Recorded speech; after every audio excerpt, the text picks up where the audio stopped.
Well, it appears that the terror group ISIS is taunting the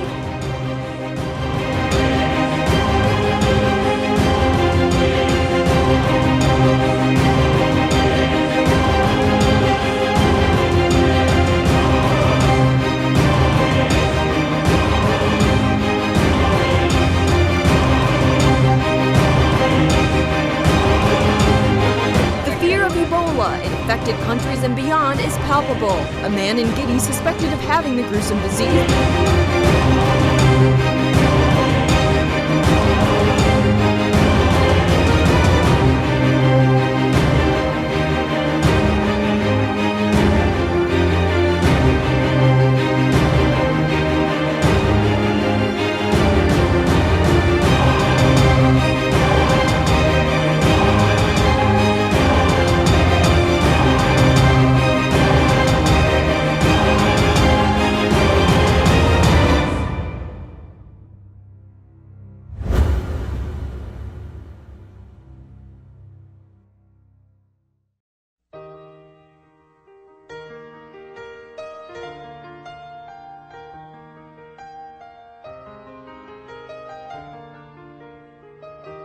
Welcome po sa programang Reasons of Faith. Ito po si Brother Melvin Sarmiento na sa inyo'y nag-aanyaya na inyo po akong samahan sa buong oras ng pag-aaral ng salita ng ating Panginoong Diyos. Kinakailangan po kasing maging malinaw sa atin kung bakit natin pinaniniwalaan ang mga bagay na ating pinaniniwalaan. Ano man pong uri ng paniniwala na walang batayan mula sa salita ng ating Panginoon ay matatawag lamang nating palapalagay. Kaya kinakailangan po na ang anumang pananampalataya o paniniwala na atin pong taglay ay meron pong batayan, meron pong basihan mula sa banal na kasulatan para mabigyan natin ng rason ang atin pong mga paniniwala at pananampalataya.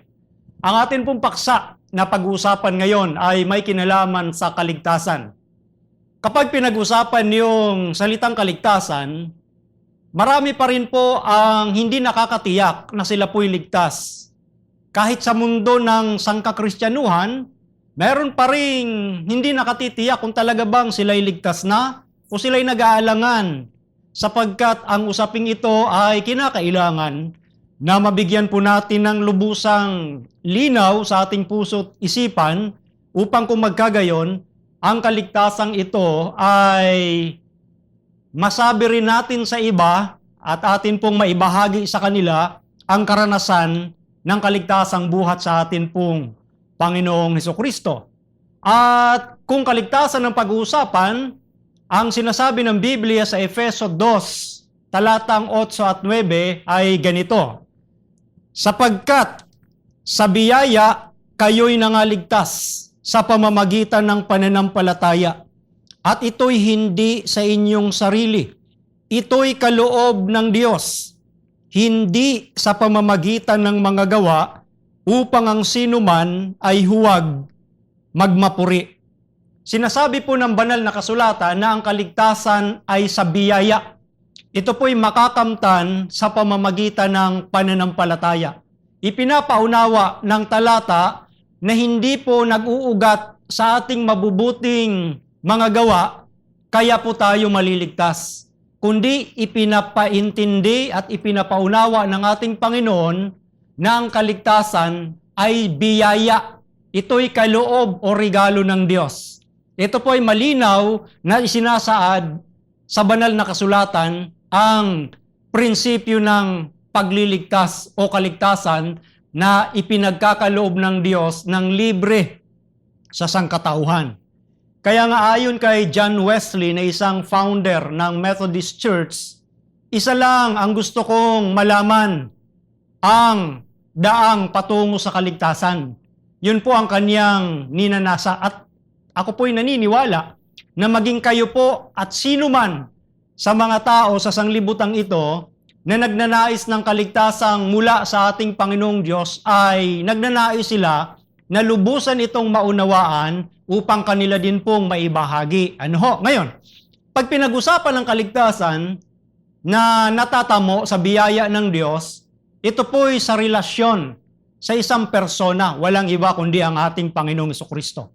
Nakukuha po natin ang kaligtasan, itong biyaya na ito, sa pamamagitan ng pakikipagrelasyon or ugnayan, malapit na ugnayan sa atin pong Panginoong Hesukristo. Ngayon, ang ugnayang ito ay dapat nating malaman kung papaano po gumagawa ang Diyos dito po sa usapin ng kaligtasan.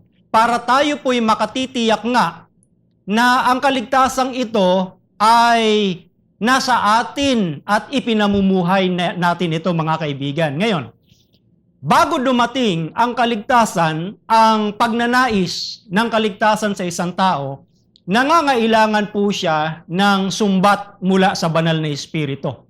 Hindi po darating ang pagnanasa sa tao ng kaligtasang ito kung hindi mauuna yung sumbat ng banal na Espiritu. Ang gampanin ng banal na Espiritu ay sumbatan ang tao sa kanilang mga kasamaan at kasalanan at upang ilapit doon po sa ating Panginoon na nagliligtas sa tao. Yan po ay nakalagay sa aklat ni Juan, Kapitulo 16, talatang 8, na ang gampanin ng banal na Espiritu ay sumbatan ang tao sa kasalanan. Ngayon, kapag dumating sa tao ang sumbat na ito at tumugon siya sa paanyaya ng banal na Espiritu para lumapit sa ating Panginoong Hesus para makatamo ang kaligtasan, meron pong tatlong mga hakbang na dadaanan ng isang tao para makumpleto o mabuo niya yung sangkap ng kaligtasan.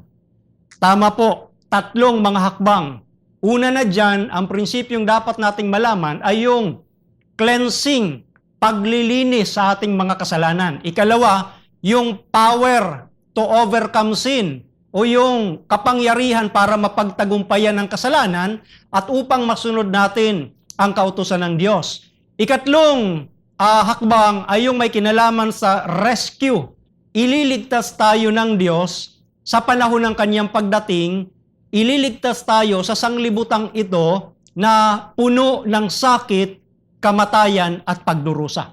So yun po yung tatlong bagay: cleansing, power at rescue. Ngayon, ating titingnan itong mga sangkap na ito sang-ayon mismo sa banal na kasulatan na itong tatlong bagay na ito ay kailangang maranasan nating lahat ito para makatiyak tayo na maging angkop tayo doon sa langit. Ang una na may kinalaman sa cleansing, ito pong sinasabi sa Bibliang justification o yung tinatawag sa wikang Pilipino na pag-aaring ganap. Mababasa po natin ito sa aklat ng Roma. Ang kapitulo po ay 5 at ang talata ay 1. Babasahin ko po sa King James Version. Sabi po rito, aklat ng mga taga-Roma, ang kapitulo ay 5, talatang 1. Sabi rito, "Therefore, being justified by faith, we have peace with God through our Lord Jesus Christ." Ano daw ho sinasabi sa talata? Being justified by faith. Ito pong justified, ang tinatawag na pagkaaring ganap. Ano ang ibig sabihin ng salitang justification? Ang ibig sabihin, to be put right with God. Maging matuwid o mabuti tayo sa harap ng ating Panginoong Diyos. Hindi natin kayang gawing maging matuwid ang ating mga sarili. Diyos po ang gagawa noon sa atin. Justified, ang isa pang kahulugan, tayo'y pawawalang sala. Tayo'y tatanggapin ng Diyos na para bang hindi tayo nagkasala. Yun po ang kumpletong pagpapanauli ng sangkatauhan sa Diyos. Unang tao natatanggap ng kaligtasan. Kompletong pagsasauli para yung kapayapaan at yung pakikisama natin sa Diyos ay malubos. Ito po ang kinakailangang unang hakbang na pagdadaanan ng tao. Can you imagine, mga kaibigan? Tayo'y tatanggapin ng Diyos na para baging hindi tayo nagkasala. Ginawa po ito ng Diyos sa pamamagitan ni Kristo doon pa lang sa krus ng Kalbaryo. Hindi kailangang magpakabait muna ang tao para tanggapin, kundi ang sabi dito sa aklat ng Roma, itutuloy ko lang po yung binasa natin sa Kapitulo 5 at babasahin ko po sa talatang 8 ang ganitong pahayag. Datapwat, ipinagtatagubili ng Diyos ang kanyang pag-ibig sa atin, na nang tayo'y mga makasalanan pa, si Kristo ay namatay dahil sa atin. Ano pong sabi ng banal na kasulatan? Nung tayo'y mga makasalanan pa, si Kristo ay namatay dahil sa atin. Ito po'y panukala ng Diyos na kahit kaaway pa niya tayo, gumawa na agad siya ng solusyon para maibalik o maipanauli yung kapayapaan at pakikisama sa Kanya. Ngayon, ito po ang sabi naman ng apostol na si Juan, upang makatiyak po tayo na hindi dapat nating pagdudahan ito pong pag-aaring ganap ng Diyos sa taong lumalapit sa Kanya. Ang sabi po sa aklat ng unang Juan, ang kapitulo po ay 1, talatay 9. Ang sabi rito ay ganito, kung ipinahayag natin ang ating mga kasalanan ay tapat at banal siya, na tayo'y patatawarin sa ating mga kasalanan at tayo'y lilinisin sa lahat ng kalikuan. Ano pong maliwanag na sinasabi ng banal na kasulatan? Kung ipahayag lamang natin ang ating kasalanan, siya po ay tapat at banal na tayo'y patatawarin. Yun lamang po ang inihingi ng ating Panginoon. Ipahayag ang ating kasalanan. At yun nga po, ang darating na karanasan sa isang taong nasumbatan ng banal na Espiritu. Siya po'y lalapit sa Diyos at ipahayag ang ating kasalanan at ang pangako ay tapat at banal siya na tayo'y patatawarin sa ating mga kasalanan at lilinisin sa ating mga kalikuan. Maliwanag po ang sabi ng Biblia. Maging sa aklat ng Lumang Tipan, sinasabi na ang mga pangungusap na pagbibigay ng katiyakan sa tao na tayo po'y tatanggapin ng Diyos kapag lumapit tayo sa Kanya. Ang sabi sa Kapitulo 1, talatang 18 ay ganito, ng aklat ni Isayas. Magsiparito kayo ngayon at tayo'y magkatuwiranan, sabi ng Panginoon. Bagaman ang inyong mga kasalanan ay maging tila mapula, ay magiging mapuputi na parang niebe. Bagaman maging mapulang gaya ng matingkad na pula, ay magiging parang balahibo ng tupa. Ito po'y paanyaya, maging sa matandang tipan pa lamang, sinasabi na ng Panginoon yung kanyang paanyayang magsilapit tayo sa Kanya. Bagamat sa tingin natin ay sukdulan ng ating kasamaan sa harap ng Diyos, ang Diyos ay nangako. Ang sabi niya, bagamat ang ating mga kasalanan ay tila mapula, etong matingkad pa sa pula, ay papaputiin niya gaya ng balahibo ng tupa. Tayo'y gagawin niyang dalisay, gaya ng niebe o yung snow, maputing maputi. Kaya nga ito ang sinasabi natin kanina na ang pag-aaring ganap, ang kahulugan niyan mga kaibigan ay maging mabuti tayo sa harap ng Diyos na para bagang hindi tayo nagkasala. Yun po ay siya mismo ang gagawa ng pag-aaring ganap. Kumbaga sa isang taong nililite sa harapan ng hukuman, siya po ay ia-acquit sa kaso na ipinataw sa kanya. Pawawalang sala siya. Sa Diyos, kapag lumapit tayo sa Kanya, automatic ang Kanyang gagawin sa atin na pagtingin ay katulad sa isang hindi nagkasala. Dadaanan po ng tao ang pag-aaring ganap na ito sa Kanya. Kaya, ito po'y binabasa natin, ang unang hakbanging ito, para maintindihan natin na wala po sa ating mga kamay ang pamamaraan para matuwa sa atin ng Diyos. Ang Diyos ay nag-aanyaya at ang gagawin natin, tugunin yung Kanya pong panawagan o yung Kanyang paanyaya. Hindi po natin kayang gawing mabuti o banal ang ating mga sarili. Diyos ang gagawa nito sa atin. Pakinggan nyo sa aklat ni Jeremias. Babasahin ko po ang kalagayan po natin bilang mga tao.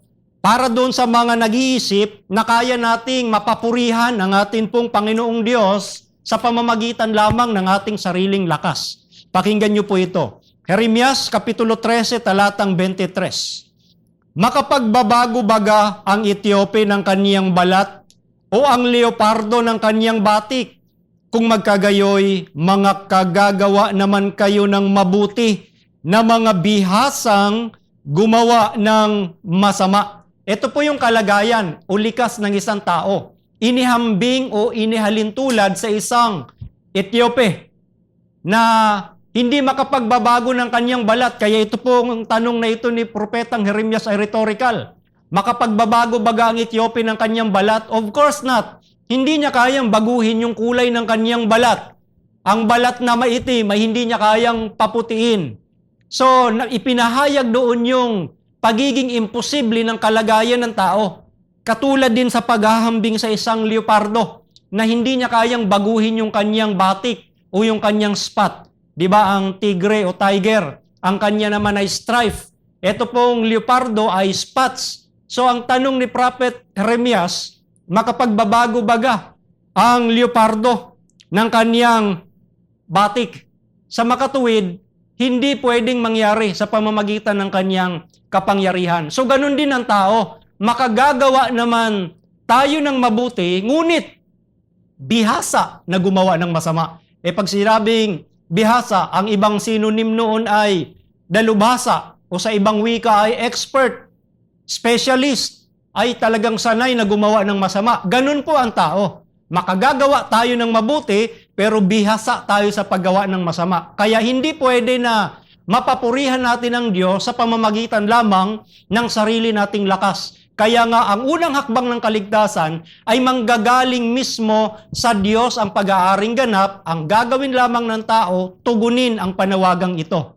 Ipinapakita ng Biblia na ang ating katuwiran ay tulad lamang sa napakaruming basahan. Pakinggan niyo po ito sa aklat ni Isaias, Kapitulo 64. At babasahin ko po sa inyo sa talatang 6 ang ganitong pahayag para maintindihan nating lubos yung atin pong kalagayan bilang tao. Ano? Sapagkat kaming lahat ay naging parang marumi at ang lahat naming katuwiran ay naging parang basahang marumi at nalalantang gaya ng dahon kaming lahat at tinatangay kami ng aming mga kasamaan na parang hangin. Napansin niyo po ang sinasabi sa talata. Ang atin pong righteousness o katuwiran tulad lamang sa basahang marumi. Ganun kababa ang atin pong kalikasan sa pagiging taong makasalanan sa harap ng ating Panginoong Diyos. Napaka-imposibleng magmumula sa atin ang kaligtasang ito. Kaya ito po'y gagawin ng Diyos sa tao, ang kanyang paanyaya, magsiparito kayo sa akin at tayo'y magkatuwiranan. Sabi sa Bagong Tipan, kung ipinahayag lamang natin ang ating kasalanan, tapat at banal siya na tayo'y patawarin sa ating kasalanan at lilinisin sa lahat ng ating kalikuan. Kaya nga ang justification, mga kaibigan, or pag-aaring ganap ng Diyos ay hindi po binabayaran. Tinutugon lamang ito at gagawin ka ng Diyos na para bagang hindi nagkasala. Ito po ang ipinapahayag sa aklat din po ni Isaias. Tatakpan po ang ating karumihan. Kapitulo 61 at ang talata ay G. Sabi rito, ako'y magagalak na mainam sa Panginoon. Ang aking kaluluwa ay magagalak sa aking Diyos, sapagkat binihisan niya ako ng mga damit ng kaligtasan. Kanyang tinakpan ako ng balabal ng katuwiran. Ano daw ang ibinihis sa atin ng Diyos? Damit ng kaligtasan. Tinakpan yung ating karumihan ng balabal ng katuwiran. Sino ba yung ating katuwiran? Ang ating Panginoong Diyos mismo. At ipinahayag dito po sa aklat naman ng Bagong Tipan, lalo na dito po sa sinabi ng apostol na si Pablo sa mga taga-Galacia, ang kapitulo po ay 3. Babasahin ko po sa talatang 27 ang ganitong pahayag. Sapagkat ang lahat na sa inyo ay binautismuhan kay Kristo ay ibinihis si Kristo. Ayun ho, lahat ng tumanggap kay Kristo sa pamamagitan ng bautismo, ibinihis si Kristo. Yun po yung sinasabi naman ni Isaias na damit ng kaligtasan, balabal ng katuwiran, sapagkat ang atin pong katuwiran ay tulad sa basahang marumi. Alam nyo mga kaibigan, yung basahan natin sa bahay, halimbawa yung ipinamumuna sa sahig, sa mesa, o sa anumang maalikabok na bahagi ng ating bahay, yan po ay nahahawakan pa natin eh. Yan po ay nalalabhan natin. Pagkatapos malabhan, pwede na uling gamiting pamunas. Ano ho? Pero ang basahan po na pinag-uusapan dito sa aklat ni Isaias mga kaibigan, kaya't nangangailangan po tayo ng takip o damit mula sa Diyos. Ang basahang pinag-uusapan dito ay basahang hindi po nahahawakan ng tao. Tulad po sa isang basahan na naagasan. Kasi po sa panahon ng mga Hudyo, ang turing nila sa naagasang bagay, lalo na sa basahan, ay sukdulan ng karumihan. Hindi po nahahawakan ng kamay. Ganun po ang pinag-uusapang karumihan ng tao sa harap ng Diyos. Kaya't walang magagawa tayo para matuwa sa atin ng Diyos, kundi tanggapin yung kanyang paanyaya at gagawin niya tayong dalisay o matuwid mismo sa kanyang harapan sa pamamagitan ng ating Panginoong Jesucristo mismo. Yan po ang tinatawag na justification, pag-aaring ganap. Sa ibang salita, in Christ. Justification, sa ibang salita, in Christ. Nandoon tayo sa ating Panginoong Jesucristo. At kapag nakay Kristo na tayo, naaring ganap tayo, ito po ang dapat nating maging karanasan. Sabi ng apostol na si Pablo sa 2 Korinto, mababasa natin ang pahayag na ito sa Kapitulo 5, talatay 17. Kaya't kung ang sino man ay nakay Kristo, siya'y bagong nilalang. Ang mga dating bagay ay nagsilipas na. Narito, sila'y pawang naging mga bago. Kaya nga ito po yung cleansing. The first principle sa tatlong hakbang na dapat nating maintindihan. Yung dati nating mga kasalanan, lumipas na, tayo'y bago na kapag tinanggap natin ang ating Panginoong Hesus. Lahat ay naging bago. So yun po ang unang hakbang. Justification in Christ or cleansing mula doon sa ating mga kasalanan. Ngayon, nalinis tayo, naaring ganap tayo ng Diyos, pinawalang sala tayo ng Diyos. Magiging walang kabuluhan yon kung hindi aayusin ng Diyos ang pangkasalukuyan. Kasi yung pagkaaring ganap, past na po yun. Tapos na yon. Papaano yung pangkasalukuyan, yung present? Papaano yung panghinaharap or future? Ganun din po ang gagawin ng Diyos. Pagkatapos na tayo maaring ganap, ang Kanya pong aayusin sa taong tumanggap sa Kanya, ito pong tinatawag na sanctification. Or sa ibang salita, pagpapakabanal. Ito po ang sinasabi ng apostol na si Pablo. Sa unang Tesalonica, ang kapitulo po ay 5. Babasahin natin sa talatang 3 ang ganitong pahayag. Sabi rito, 5:23, sabi rito, at pakabanalin kayong lubos ng Diyos din ng kapayapaan, at ang inyong espiritu at kaluluwa at katawan ay ingatang buo na walang kapintasan sa pagparito ng ating Panginoong Hesukristo. Ano po sabi rito? Pakabanalin kayong lubos.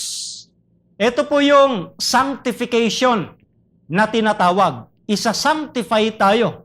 Ang ibig pong sabihin ng salitang sanctification ay separation unto God. Meaning, inihiwalay tayo para sa Diyos. O sa ibang tawag pa ay set apart for a holy use. Ibinukod tayo para sa isang banal na layunin or paggamit ng Diyos. Yun po ang ibig sabihin, kaya ang sabi kanina sa justification, ang mga tumanggap kay Kristo ay pawang bago na lahat ang lahat ng bagay. So, eto pong sanctification, pababanalin tayo ng Diyos para mapagtagumpayan natin yung dati nating mga kasalanang ginagawa at masunod natin ang kanyang mga kautusan. Kaya nga ang taong tumanggap kay Kristo na pinapabanal matapos siyang maaring ganap, sa pagpapabanal na ito ay hahayaan natin ang Diyos na isulat niya yung kanyang kautusan sa ating mga puso. Eto po yun. Sabi sa Hebreo,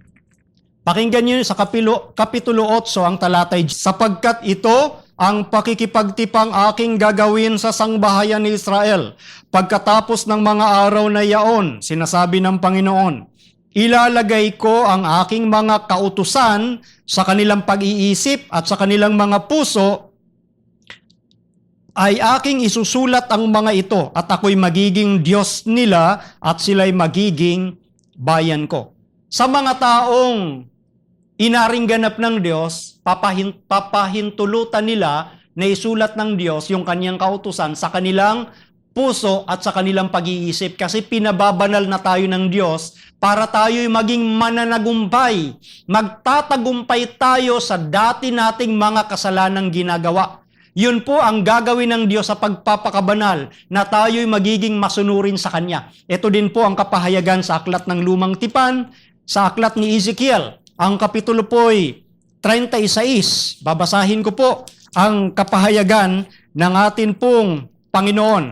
Kapitulo 36, babasahin ko sa talatang 27. Sabi rito, "At aking ilalagay ang aking espiritu sa loob ninyo, at palalakarin ko kayo ng ayon sa aking mga palatuntunan, at inyong iingatan ang aking mga kahatulan at isasagawa." Ano po ang pangako ng Panginoon sa tatanggap sa Kanya? Ilalagay niya yung Kanyang Espiritu sa loob natin. Mananahan ang ating Panginoon sa pamamagitan ng Kanyang Espiritu kasi gagawa na siya ng pagbabago sa ating mga buhay para tayo po'y pakabanalin. Ito po ang ginagawa ng Diyos sa mga tao sa kasalukuyan matapos silang ariing ganap at patawarin sa kanilang mga kasalanan.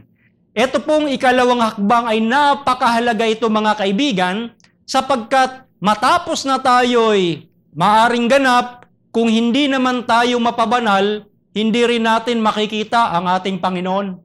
Pakinggan niyo po sa Aklat ng Hebreo. Balikan natin at babasahin ko sa Kapitulo 12.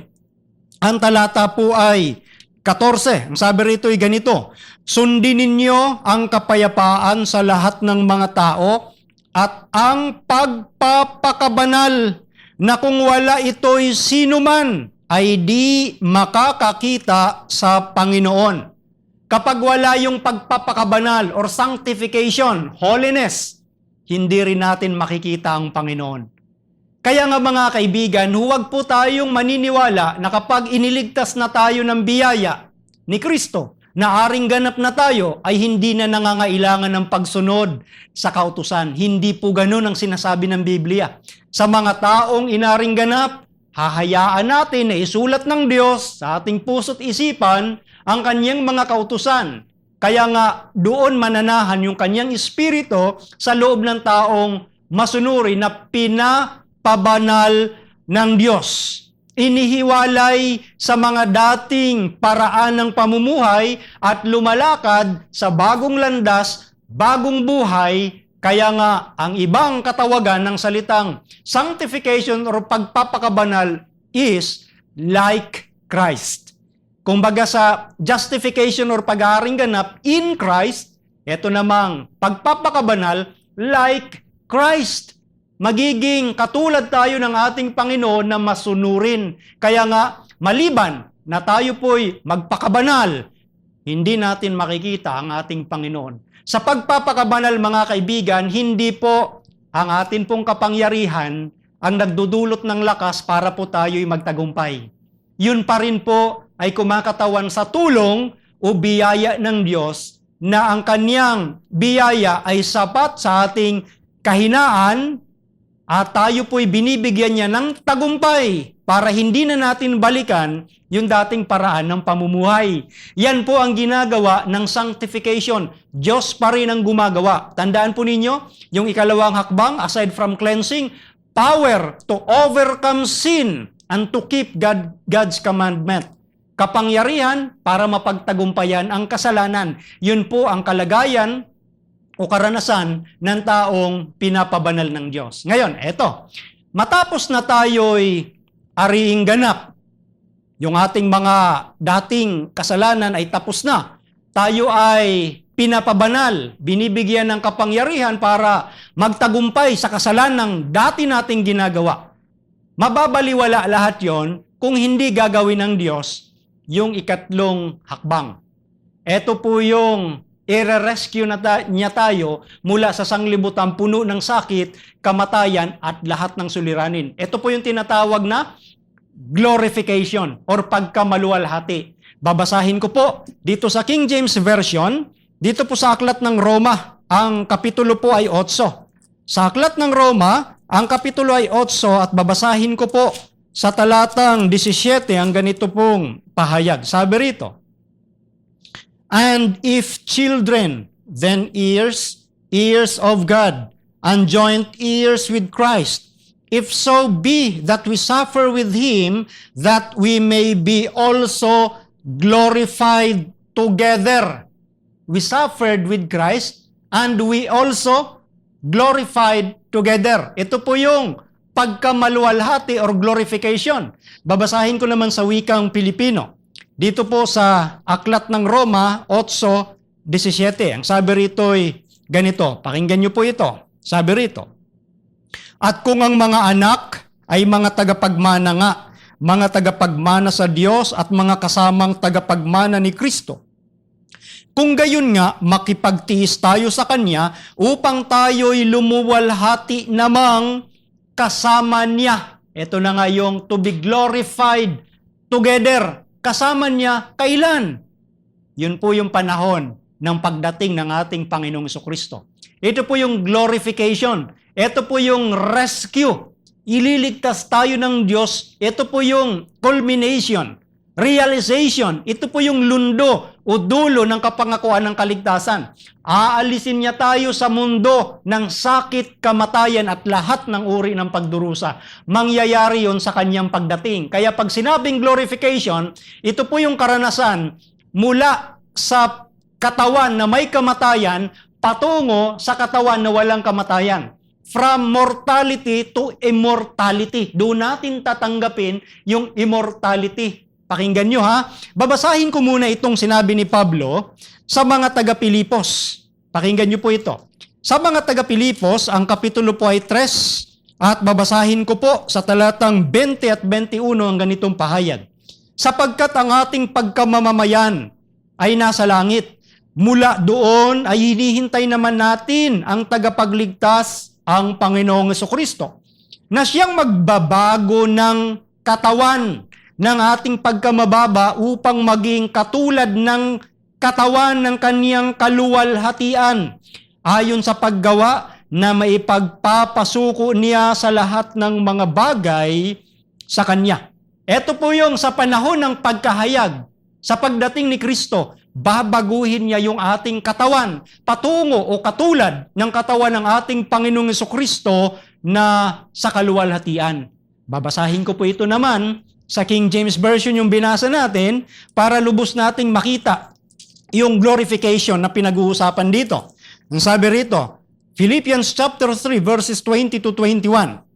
For our conversation is in heaven, from whence also we look for the Savior, the Lord Jesus Christ, who shall change our vile body, that it may be fashioned like unto His glorious body, according to the working whereby He is able even to subdue all things unto Himself. Anong sabi rito? Be fashioned like unto His glorious body. Magiging katulad yung ating katawan ng kanyang katawang pagkamaluwalhati or glorious body. At para malubos, yung sinasabi nating ito, yung kanyang isinulat ni Pablo sa Filipos, babasahin mismo natin yung sitwasyon sa pagdating mismo ng ating Panginoon. Unang Korinto, ang kapitulo po ay 15. Ang talata ay babasahin natin sa talatang 52 hanggang 54. Ang sabi rito ay ganito. Pakinggan niyo po. Narito, okay, sa 52, sa isang sandali, sa isang kisap mata, sa huling pagtunog ng pakakak, sapagkat tutunog ang pakakak, at ang mga patay ay mga bubuhay na mag-uli na walang kasiraan. At tayo'y babaguhin, sapagkat kinakailangan na itong may kasiraan ay magbihis ng walang kasiraan, at itong may kamatayan ay magbihis ng walang kamatayan. Ito pong ating katawan sa pagdating ng ating Panginoon, magbibihis ng walang kamatayan. Etong may kamatayan, etong katawan nating naukol sa lupa, magbibihis ng walang kamatayan or immortality. Babasahin ko po rito sa King James Version uli. Doon po sa binasa natin sa unang Korinto 15. Sabi rito sa 52 at ituloy ko hanggang 54. In a moment, in the twinkling of an eye, at the last trump, for the trumpet shall sound, and the dead shall be raised incorruptible, and we shall be changed. For this corruptible must put on incorruption, and this mortal must put on immortality. So when this corruptible shall have put on incorruption, and this mortal shall have put on immortality, then shall be brought to pass the saying that is written, death is swallowed up in victory. Ito po sa panahon ng pagdating mismo ni Kristo. Itong mortal body shall put on immortality. Ito po yung ikatlong baitang ng kaligtasan, yung tinatawag nating glorification. Ito pala'y mangyayari sa pagdating mismo ng ating Panginoon. Kaya mga kaibigan, ito pong tatlong baitang o hakbang ng kaligtasan ay napakahalagang maintindihan nating lubusan. Dahil ito po'y maliwanag na isinasaad sa banal na kasulatan. Yung nakaraan, yung kasalukuyan, at yung panghinaharap. Past, present, and future. Pagkaaring ganap, pagpapakabanal, at pagluwalhati sa pamamagitan ng pagbabago ng ating mortal na katawan patungo sa immortality na nangangahulugang walang kamatayan. Narinig po natin ang napakagandang pangakong ito ng Diyos, mga kaibigan. Ano po yung ating gagawin? Tayo po ay inaanyayahan ng Diyos na lumapit sa Kanya. Tanggapin natin yung Kanyang biyaya para magtagumpay tayo sa ating mga kasalanan. Kung magkagayon, tayo po ay makakasama ni Kristo at mababago, matutulad yung ating katawang may kamatayan patungo sa katawang walang kamatayan, gaya ng katawan ng ating Panginoon. Nais ko pong dalhin kayo sa isang isipan na kapag tayo po'y nakaranas ng sakit, ang karaniwang ginagawa ng isang taong may sakit ay pumupunta sa isang manggagamot o doktor. May tatlong bagay din na dapat nating maintindihan sa kalagayang ito. Una, kapag pumunta tayo sa doktor, titingnan niya, aalamin niya kung ano yung ating sakit. Ang tawag po doon ay diagnosis. Aalamin niya kung anong ating sakit. At kapag nalaman niya kung ano ang ating sakit, ang susunod na gagawin ng doktor, prescription. Ibig sabihin, ibibigay niya yung gamot para gumaling tayo mula sa ating pagkakasakit. So yung diagnosis, pag alam kung anong sakit, prescription, yung gamot para sa sakit. Ang ikatlong bagay ay tugon mo ito, kaibigan. Application. Kahit alam mo kung anong sakit mo, kahit alam mo kung anong gamot para sa sakit mo, kung hindi mo naman iaangkop, iinumin yung gamot para sa sakit mo, wala ring silbi yung pagkaalam at gamot na ibinibigay sa iyo. Ganon din po sa kaligtasang ito. Alam natin kung ano ang ating sakit, kasalanan. Dadalhin tayo nito sa ikalawang kamatayan, dagat-dagatang apoy. Ibinigay ng Diyos yung kanyang prescription. Lumapit sa Kanya. Tayo'y gagawin niya. Ang ating kasamaan ay gagawin niyang magiging maputi ang ating pagkatao tulad sa isang niebe o balahibo ng tupa. Aalisin niya yung ating kasamaan, yung ating kasalanan, bibigyan niya tayo ng tagumpay laban sa ating mga kahinaan, laban sa mga dati nating ginagawang mali, pagtatagumpayin tayo ng Diyos. Pangako niya yon. Alam natin ang ating sakit. Alam natin yung gagawin ng Diyos. Ngunit kung hindi mo tatanggapin ang paanyaya ng Diyos, walang silbi yung nangyaring kaalaman na yung narinig sa pag-aaral na ito. Kaya nga dalangin ng Diyos, kaibigan, tanggapin mo. Tanggapin mo ang paanyaya ng Diyos. Tanggapin mo ang alok ng Diyos na lumapit sa Kanya at tinitiyak ng Diyos, gagawin Kanyang katulad ng Kanyang bugtong na anak upang kung magkagayon sa pagdating ng ating Panginoon, ikaw ay makasamang sasalubong din sa mga alapap ng langit upang manahin ang buhay na walang hanggan na ipinagkaloob ng Diyos sa bawat isa sa atin. Nawa nagkaroon tayo ng pagkaunawa sa usapin ng kaligtasan. Kaya kami po'y nagagalak na pansamantalay magpaalam po sa inyo. Ito po ang programang Reasons of Faith at ako po si Brother Melvin Sarmiento na sa inyo'y nagpapaalam. Kung loobin ng Panginoon, sa sunod na tagpo, tayo pong muli ay magsama-sama sa programang ito.